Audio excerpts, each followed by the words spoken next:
Salut tout le monde, c'est Toukran. Aujourd'hui, je vais vous expliquer les bienfaits du soja.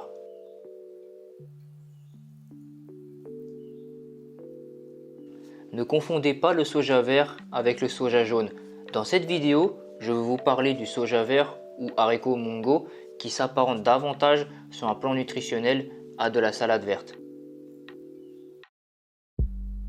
Le soja est une formidable source de protéines végétales, convoitée notamment par les végétariens et les végétaliens par leur contenu complet en acides aminés essentiels, enrichi en minéraux tels que le magnésium, le phosphore, le potassium, le zinc, le manganèse, le sélénium, le calcium, le sodium et le fer. Le soja offre un soutien nutritionnel essentiel. Il constitue une excellente source de vitamines B, C et E, en plus d'être riche en fibres douces et facilement toléré.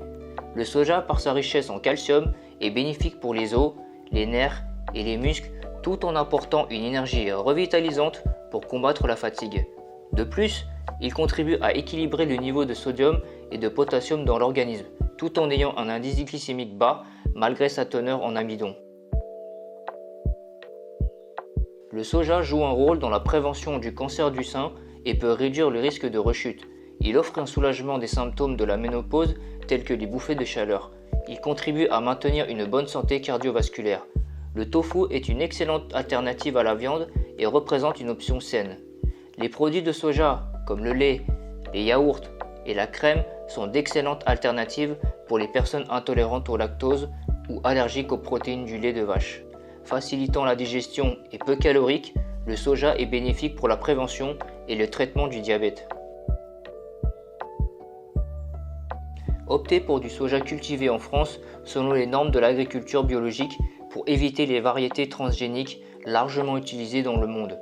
Les produits dérivés du soja peuvent être allergènes. En cas d'apport en iode insuffisant, le soja peut ralentir la synthèse de l'hormone thyroïdienne.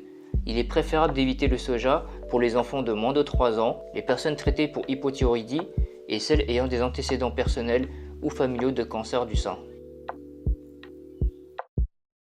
Sélectionnez des pousses fermes et non oxydées.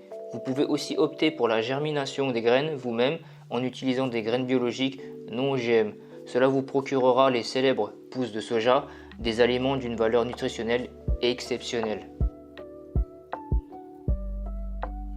Vous pouvez le déguster sous forme de germes crus dans des salades variées ou cuits, sautés au wok avec des légumes.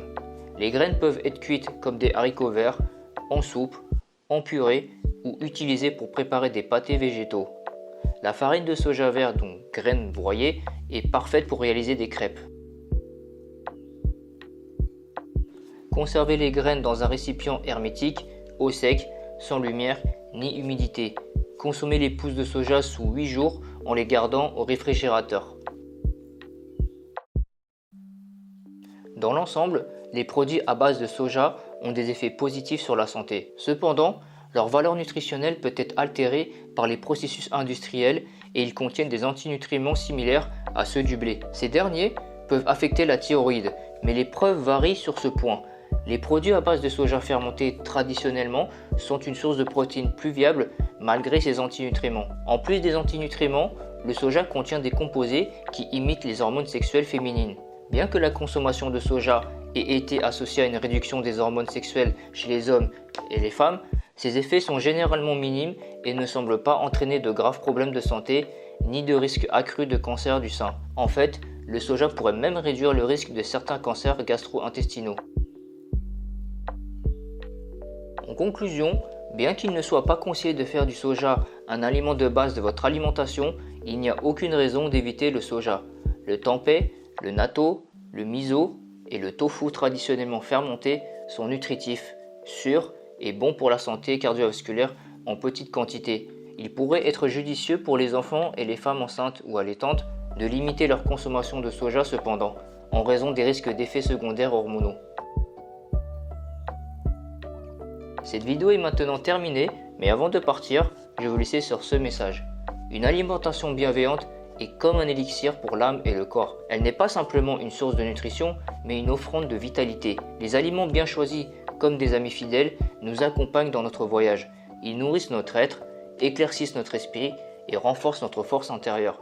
Choisir de s'alimenter consciemment, c'est cultiver la sagesse et l'amour envers soi-même, car chaque bouchée devient une bénédiction pour notre bien-être global. Prenez tous soin de vous et à très bientôt.